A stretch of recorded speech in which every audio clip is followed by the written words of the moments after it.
நாங்கள் ஒரு வழியா இந்த மலையை ஏறிட்டு இறங்கிட்டோம். கோயில் இந்த டாப்ல இருக்குது. எவ்வளோ கோயில் இருக்குது. கடைசியாக இந்த சோழர் வாழ்ந்த இடத்த கண்டுபிடிச்சிட்டோம். சோழருங்க வாழ்ந்த இடத்த கண்டுபிடிச்சிட்டோம். அதோட மகாராணியை கூட்டின்னு வந்துனுக்குறோம். இப்போ கீழே மகாராணியில் வேலைக்காரி இப்போ எங்கள் கூட தான் வந்துனுக்குது. நாங்கள் கூட்டின்னு போய் எங்கள் டீட்டியில் சமைக்க வைக்க போகிறோம். ரொம்ப பசிச்சுன்னா இத்தியா கட் பண்ணி சமைக்கிறது தான். என்ன கத்துதா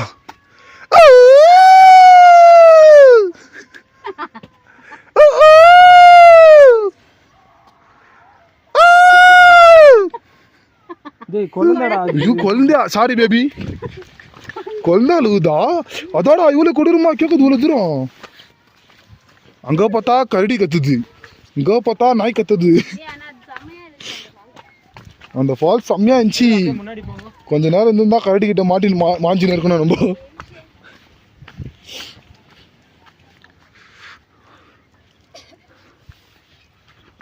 ஃபாலோ இயற்கையை அழிக்கிறான் காய்ஸ்.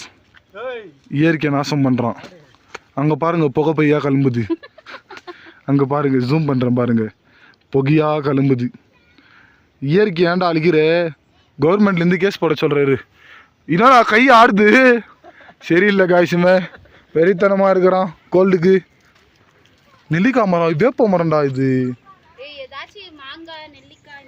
நான் நெல்லிக்காய் மரம் தான் வந்தேன், பார்த்தா வேப்ப மரம். கை ஆடல, தானே ஆடுது.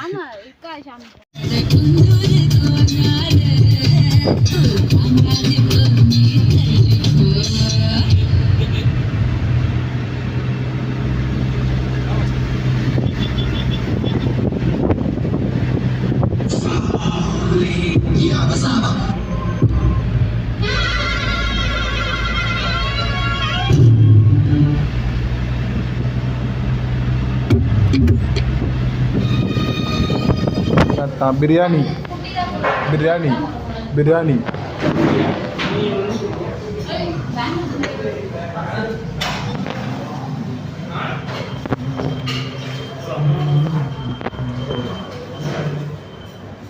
என்னடா மூஞ்சது பண்ணி சொத்து மாரி கீழே போடுறா.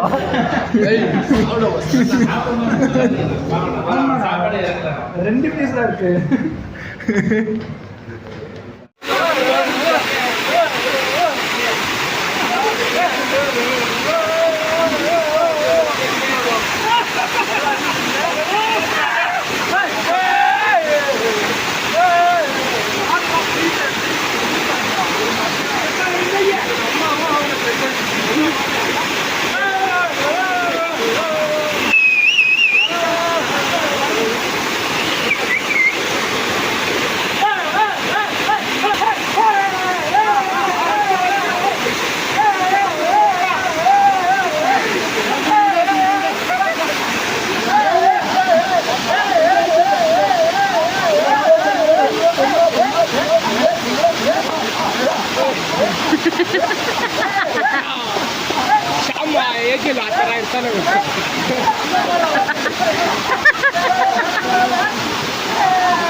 அப்படியே நில்லு, போட்டோ பிடிக்கிறேன்.